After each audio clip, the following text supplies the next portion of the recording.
नमस्कार माता एवं बहनें, हर हर महादेव। स्वागत है हमारे भविष्यवाणी चैनल में। आज बात करते हैं रक्षाबंधन के बारे में। क्या क्या गलती नहीं करना चाहिए और रक्षाबंधन के दिन घर में क्या 5 चीज कभी न लाएं। वो 5 चीज कौन कौन सी है, आइए हम बताते हैं।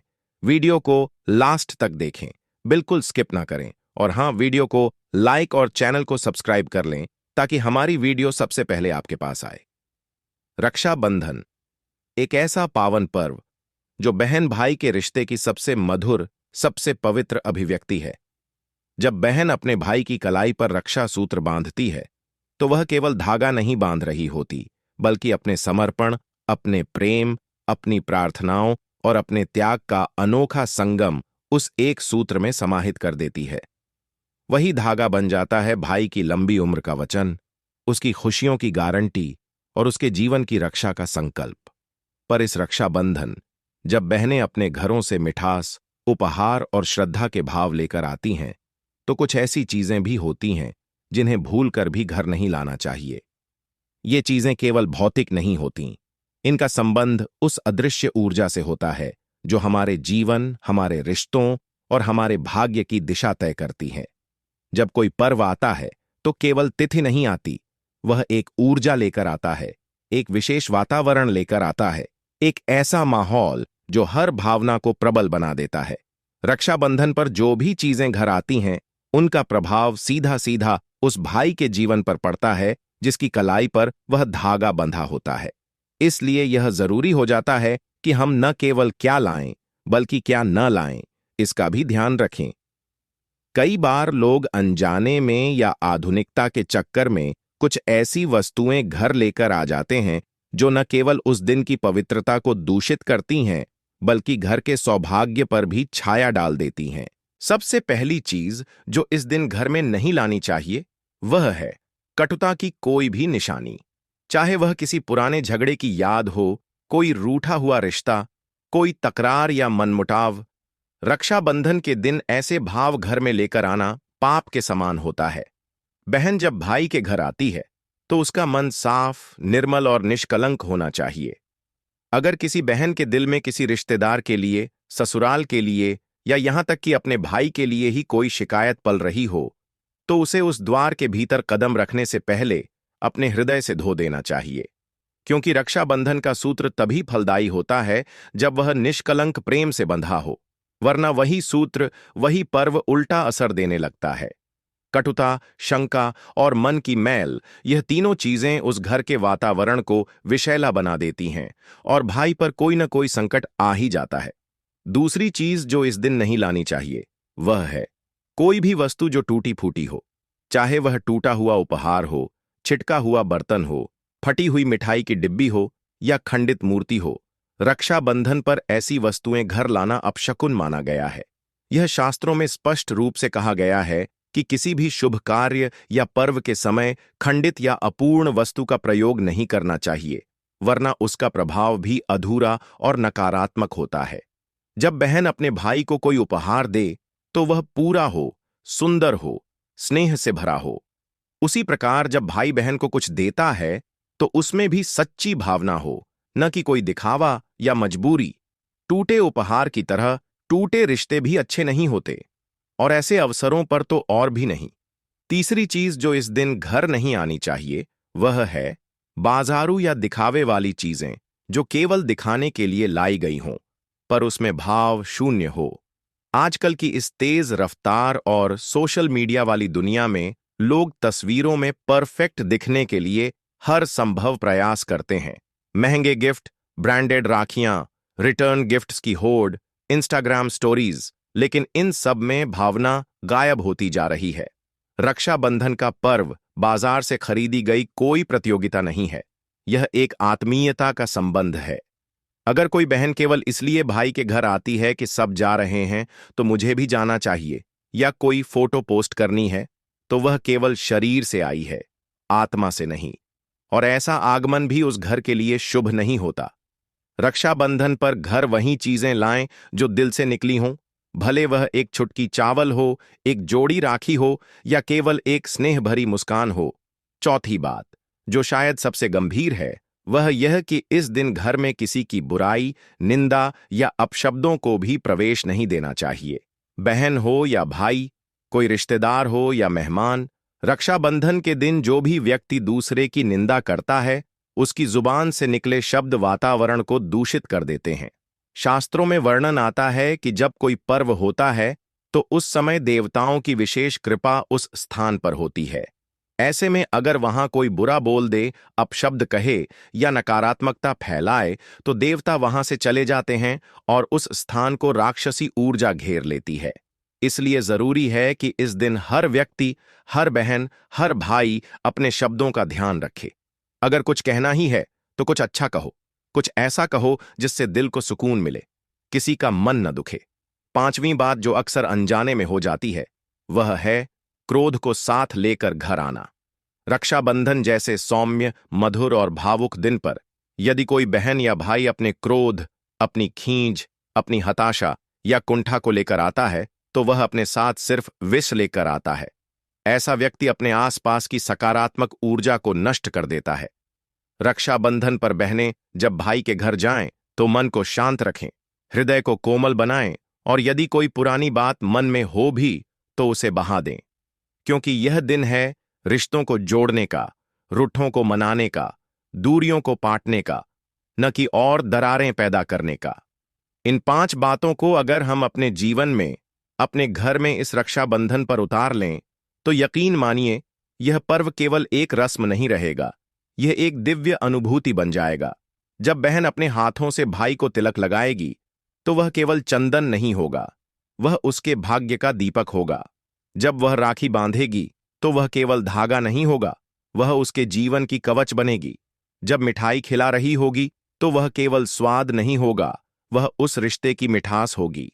पर अगर इन्हीं पवित्र क्षणों में कोई नकारात्मकता, कोई कटुता, कोई अशुभ वस्तु आ जाए तो फिर पर्व के सारे पुण्य व्यर्थ हो जाते हैं। जैसे किसी मंदिर में कोई अपवित्र वस्तु रख दी जाए, वैसे ही घर की वह ऊर्जा भी कलुषित हो जाती है। इसलिए इस रक्षाबंधन खुद से वादा करें कि हम केवल वह लेकर आएंगे जो पवित्र है, शुभ है और प्रेम से भरा है, और जो भी अपवित्र है, चाहे वह वस्तु हो या भावना, उसे अपने द्वार पर ही छोड़ आएंगे। याद रखिए, बहन का आगमन घर में देवी के आगमन जैसा होता है। वह जब भाई के घर आती है तो लक्ष्मी के रूप में आती है, और कोई भी देवी तब तक अपने चरणों से घर को धन्य नहीं करती जब तक वह स्थान पवित्र न हो, मन पवित्र न हो और भावनाएं निर्मल न हो। इस रक्षाबंधन अपने घर को ऐसा ही मंदिर बनाएं जहां प्रेम की धूप हो, स्नेह की अगरबत्ती हो और विश्वास का दीपक जल रहा हो। तभी जाकर वह राखी, वह सूत्र, वह पर्व सच में रक्षा करेगा, भाई की भी, बहन की भी और उस रिश्ते की भी जो युगों युगों तक अमर रहेगा। रक्षाबंधन केवल एक दिन नहीं होता, वह एक भाव होता है, एक अनुभव होता है, एक ऐसी अनुभूति जो हर साल भाई बहन को उस बंधन की याद दिलाती है जो जन्मों जन्मों तक साथ चलने वाला है। परंतु इस पवित्र पर्व को मनाते समय कई बार हम इतनी छोटी छोटी बातों को नजरअंदाज कर देते हैं। Do you like this personality, जो आगे चलकर हमारे संबंधों में गांठ बन जाती हैं, हमारे घर की सुख शांति को धीरे धीरे निगल जाती है। इसीलिए शास्त्रों ने स्पष्ट निर्देश दिए हैं कि कुछ चीजें इस दिन घर में नहीं लानी चाहिए, क्योंकि ये चीजें केवल वस्तुएं नहीं, अपने साथ एक विशेष प्रकार की ऊर्जा लेकर आती हैं, या तो कल्याणकारी या विनाशकारी। सोचिए, यदि रक्षाबंधन के दिन कोई बहन घर आए और उसके हाथों में कोई टूटा हुआ उपहार हो और उसके मन में कोई अधूरी भावना, तो क्या वह राखी बांधने का पल वास्तव में पवित्र रहेगा? रक्षाबंधन केवल वह नहीं है जो दिखता है, मिठाइयां, राखी, गिफ्ट, बल्कि वह है जो भीतर से बह रहा होता है, स्नेह, सम्मान, आशीर्वाद और विश्वास। पर जब हम उन 5 अशुभ चीजों को अनजाने में घर ले आते हैं तो वे इस भावनात्मक प्रवाह को रोक देती हैं। कई बार बहनें मजबूरी में आती हैं, केवल इसलिए क्योंकि आना पड़ता है। मन में कोई खुशी नहीं, कोई उत्साह नहीं, केवल सामाजिक दबाव, और यही उदासीनता सबसे बड़ा बोझ बनकर उस घर में प्रवेश करती है। ऐसी ऊर्जा न तो राखी को प्रभावी बनाती है, न ही भाई को सुरक्षित रख पाती है। वही बहन अगर सच्चे मन से, भले खाली हाथ आए, लेकिन स्नेह और प्रेम से भरकर आए तो वह घर धन्य हो जाता है। इसलिए जो चीजें नहीं लानी हैं, उनमें सबसे पहले आती है मन की उदासी और रिश्तों की मजबूरी। ऐसे में बहनों को यह समझना होगा कि रक्षाबंधन का यह अवसर कोई औपचारिकता नहीं, बल्कि एक आध्यात्मिक प्रक्रिया है। जब आप अपने भाई को राखी बांधती हैं, तो आप अपने हाथों से उसे एक ऊर्जा कवच दे रही होती हैं। लेकिन अगर आपके मन में ही शंका, दुख या उपेक्षा भरी है, तो उस रक्षा सूत्र में वह शक्ति कैसे आएगी? एक सूखा हुआ पेड़ दूसरे को छाया नहीं दे सकता। वैसे ही एक सूखा हुआ रिश्ता कभी सुरक्षा नहीं बन सकता। और भाइयों का क्या? कई बार भाई भी बहन के आने पर मन में बोझ लिए होते हैं। या तो आर्थिक बोझ कि उसे क्या दूं, या सामाजिक दबाव कि उसे लाना ही पड़ेगा, या फिर किसी पुरानी शिकायत का भार। वे दिखाते कुछ और हैं, सोचते कुछ और। जब भाई बहन को केवल एक फॉर्मेलिटी समझने लगे, तो वह बंधन कच्चा हो जाता है। ऐसे में बहन चाहे कितनी भी सच्चाई से राखी बांधे, वह रक्षा कवच नहीं बन पाती। इसलिए भाइयों को भी चाहिए कि वह इस दिन अपनी सभी नकारात्मक भावनाओं को बाहर छोड़ें, चाहे वह क्रोध हो, शिकायत हो या उपेक्षा, और केवल उस रिश्ते की गरिमा को स्वीकार करें। अब बात करते हैं एक और अदृश्य वस्तु की, जो रक्षाबंधन पर घर में नहीं लानी चाहिए। भोजन या मिठाइयों में आई कोई अपवित्रता। आजकल बाजार की भागदौड़ में लोग जल्दी में किसी भी दुकान से मिठाई खरीद लाते हैं। ध्यान नहीं रखते कि वह ताजा है या बासी, शुद्ध है या मिलावटी। रक्षाबंधन के दिन जब बहन अपने भाई को मिठाई खिलाती है, तो वह केवल स्वाद का हिस्सा नहीं होता, वह उसके मंगल का हिस्सा होता है। यदि वह मिठाई दूषित हो, बासी हो, अशुद्ध हो, तो वह घर की शुद्ध ऊर्जा को भी दूषित कर सकती है। उसी प्रकार कोई भी वस्त्र, वस्तु या प्रसाद यदि शुद्धता से न लाई जाए, तो वह आशीर्वाद नहीं, अपशकुन बन जाता है। और इन सभी बातों में जो सबसे सूक्ष्म और खतरनाक चीज है, वह है दिखावे की भावना। रक्षाबंधन के दिन जब हम केवल यह सोचकर कुछ लाते हैं कि दूसरों से बेहतर दिखे, उनकी राखी से बड़ी हो, मेरा गिफ्ट सबसे अलग हो, तो हम उस भाव को खो देते हैं जो इस पर्व की आत्मा है। उस पल हमारा उद्देश्य सेवा नहीं, प्रतिस्पर्धा हो जाता है। और जहां प्रतियोगिता होती है, वहां प्रेम मर जाता है। कभी आपने सोचा है कि पुराने जमाने में जब बहनें अपने भाई के लिए राखी बनाती थीं, वह धागा भले मोटा या महंगा न होता, लेकिन उसमें इतनी शक्ति होती थी कि भाई पर कोई आंच नहीं आती थी। क्यों? क्योंकि वह राखी प्रेम से बुनी जाती थी। और आज 500 से 1000 की राखी लेकर भी हम निश्चिंत नहीं हो पाते, क्योंकि वह केवल वस्त्र की होती है, भाव की नहीं। इसलिए रक्षाबंधन पर दिखावा, अहंकार और तुलना की भावना को अपने घर के दरवाजे पर ही छोड़ देना चाहिए। इस पर्व को मनाना तब सार्थक होगा जब भाई बहन दोनों समझें कि यह रिश्ता केवल खून से नहीं, आत्मा से बंधा होता है। यह रिश्ता जन्म जन्मांतर तक चलने वाला होता है। यदि इसमें कोई भी अपवित्र वस्तु, भावना या व्यवहार प्रवेश कर जाए, तो यह टूट सकता है। और जब यह टूटता है, तो केवल एक रिश्ता नहीं टूटता, वह संपूर्ण पारिवारिक व्यवस्था हिल जाती है। इसलिए इस बार जब रक्षाबंधन आए, तो केवल राखी की खरीदारी न करें, अपने मन की सफाई करें, अपनी नीयत को निर्मल करें। यह सोचें कि मैं अपने घर में क्या ला रहा हूं, केवल मिठाई या अपने भीतर का अमृत भाव? मैं राखी के साथ क्या बांध रहा हूं, केवल धागा या अपने जीवन की ऊर्जा? जिन चीजों को लाने से मना किया गया है, वे कोई नियमों की पाबंदी नहीं है, बल्कि हमारे रिश्तों की रक्षा के लिए बनाए गए सूक्ष्म कवच हैं। अगर हम इन पर ध्यान दें, तो न केवल भाई बहन का रिश्ता सुदृढ़ होगा, बल्कि पूरे घर में शांति, समृद्धि और सुख की वर्षा होगी। क्योंकि रक्षाबंधन केवल रक्षा का नहीं, प्रेम का पर्व है। और प्रेम तभी टिकता है जब उसमें दिखावा नहीं, सच्चाई होती है, जब उसमें बोझ नहीं, आत्मीयता होती है। इस बार जब बहन राखी बांधने जाए, तो केवल अपने हाथ नहीं बढ़ाए, अपना मन भी साथ ले जाए, निर्मल, निष्कलंक और प्रेम से भरा। और जब भाई उसकी आरती उतारे, तो वह केवल उसके सिर पर तिलक न लगाए, बल्कि उसके सम्मान को, उसके समर्पण को, उसके त्याग को प्रणाम करे। तभी यह पर्व केवल एक रस्म नहीं, एक तीर्थ बन जाएगा। ऐसा तीर्थ जो हर वर्ष आता है, लेकिन जिसका फल युगों युगों तक मिलता है। जब बहन राखी बांधती है तो वह केवल एक धागा नहीं, एक आशीर्वाद गूंथ रही होती है। वह हर गांठ में अपने भाई के लिए मंगल कामनाएं भरती है। वह उस सूत्र के माध्यम से शिव से, शक्ति से, विष्णु से और हर उस अदृश्य ऊर्जा से प्रार्थना कर रही होती है जो उसके भाई की रक्षा कर सकती है। लेकिन यह रक्षा तभी पूर्ण होती है जब वह मन से शुद्ध हो, उसकी उपस्थिति पवित्र हो और उसका मनोभाव निर्मल हो। अब तक हमने उन चीजों की बात की जो रक्षाबंधन पर घर नहीं लानी चाहिए। कटुता, अपवित्र भोजन, टूटी वस्तुएं, दिखावा, मनमुटाव और क्रोध, ये सब उस ऊर्जा को गंदा कर देती हैं जो इस दिन घर में देवताओं के समान आती है। लेकिन अब समय है समझने का कि क्या लाना चाहिए ताकि यह पर्व अपने शुद्धतम स्वरूप में खिल उठे। सबसे पहले इस दिन अपने साथ लाएं एक सच्चा, सरल और खुला दिल। बहन जब भाई के घर आए तो वह सारे पुराने गिले शिकवे पीछे छोड़ आए।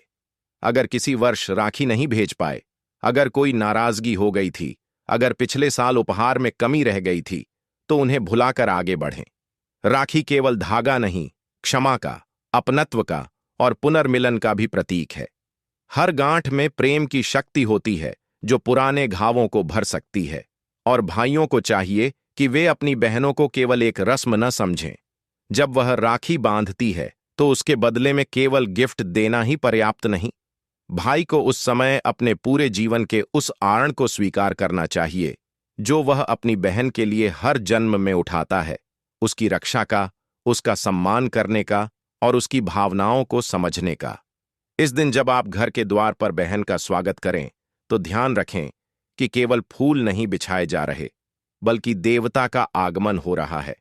बहन लक्ष्मी का स्वरूप है, वह वैभव का प्रतीक है। यदि आप उसके चरणों में केवल पैसा रख देते हैं लेकिन प्रेम नहीं, तो वह धन कभी घर में टिकता नहीं। और अगर आप सच्चे प्रेम से उसका सम्मान करें, भले ही कुछ न दे सकें, तो वह आशीर्वाद रूप में सदा आपके घर में बनी रहती है। बहनों को भी चाहिए कि वे इस दिन मौन आशीर्वाद साथ लाएं। कई बार शब्दों से ज्यादा शक्ति मौन में होती है। जब आप राखी बांधती हैं और आंखें नम हो जाती हैं, तो वह एक मौन प्रार्थना बन जाती है।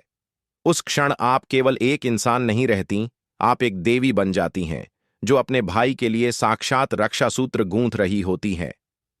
एक और बात, इस दिन घर में लाएं पवित्रता का वातावरण। घर की सफाई केवल वस्तुओं की नहीं, भावनाओं की भी होनी चाहिए। राखी के दिन अगर घर में लड़ाई का शोर हो, तेज टीवी, फोन कॉल्स की गहमागहमी या किसी की निंदा, तो वह घर किसी पर्व के योग्य नहीं रहता।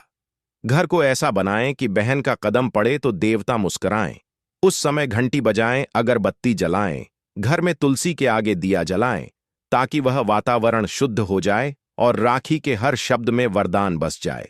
रक्षाबंधन केवल उपहारों का आदान प्रदान नहीं, यह आत्माओं के मिलन का क्षण होता है। इस क्षण को अपवित्र करने वाली हर चीज को बाहर छोड़ दें। अहंकार, लालच, तुलना, शिकायत, ईर्ष्या, और भीतर लाएं स्नेह, क्षमा, आभार, विश्वास और वचन। अगर आप किसी कारणवश इस बार अपनी बहन के पास नहीं जा सकते, तो भी फोन पर, वीडियो कॉल पर या मन ही मन अपनी बहन के लिए आशीर्वाद भेजें। भावनाएं दूरी नहीं देखती, और यदि बहन दूर है तो भाई को चाहिए कि वह खुद उसके घर जाकर उसे राखी के दिन याद करे, क्योंकि यह केवल एक दिन का उत्सव नहीं, यह साल भर के भावों का केंद्र बिंदु है। ध्यान दें, इस दिन यदि किसी कारणवश बहन का आगमन न हो पाए, तो उसके नाम की एक राखी शिवलिंग पर या पीपल वृक्ष पर बांधकर भी आप उसके मंगल की प्रार्थना कर सकते हैं, क्योंकि भाई बहन का यह संबंध देवताओं से जुड़ा होता है। शिव पार्वती, यम यमुना जी, कृष्ण द्रौपदी, हर पौराणिक कथा में यह रिश्ता एक दिव्यता के साथ मौजूद है। इसलिए इसका मान रखना केवल परंपरा नहीं, एक आध्यात्मिक उत्तरदायित्व है। तो इस रक्षाबंधन, जब सूरज उगे और बहनें थाल सजाएं, तब एक बार आंखें बंद कर उस क्षण को महसूस करें। यह केवल आज का दिन नहीं, यह उन सारे जन्मों का संकल्प है जब आपने एक दूसरे को वचन दिया था कि मैं तेरे साथ हूं, और उस वचन में कोई दोष न आए, कोई दरार न पड़े। इसलिए इस पर्व के दिन किसी भी तरह की अपवित्र चीज, विचार या व्यवहार को घर में न आने दें। जब बहन अपने भाई को तिलक लगाए तो उसके हाथों से केवल चंदन न लगे बल्कि उसका प्रेम भी लगे। जब वह मिठाई खिलाए तो वह केवल स्वाद न दे बल्कि संबंध की मिठास भी दे। जब वह राखी बांधे तो वह केवल धागा न हो बल्कि एक अलौकिक कवच हो। और जब भाई वचन दे तो वह केवल शब्द न हो बल्कि जीवन भर निभाई जाने वाली प्रतिज्ञा हो। रक्षाबंधन तभी सफल होता है जब उस दिन केवल चीजें नहीं, भावनाएं घर में प्रवेश करती हैं। और जो चीजें नकारात्मकता लाएं, चाहे वह शब्द हों या वस्तुएं, उन्हें उस देहरी से ही रोक देना चाहिए। यही वह सावधानी है, यही वह श्रद्धा है और यही वह मंत्र है जिससे भाई का जीवन सुरक्षित, सुखी और समृद्ध बनता है। इसलिए इस बार जब आप राखी लेकर चलें तो अपने साथ केवल उपहार नहीं, प्रेम, क्षमा, आशीर्वाद और सच्चे रिश्ते की दिव्यता भी लेकर चलें। और अपने मन में दोहराएं, मैं जो लेकर जा रही हूं वही उसके जीवन में उतरेगा, इसलिए मैं केवल शुभ लेकर जाऊंगी। दोस्तों, वीडियो अच्छी लगी हो तो वीडियो को लाइक और चैनल को सब्सक्राइब कर लें और हां, कमेंट में हर हर महादेव जरूर लिखें। धन्यवाद।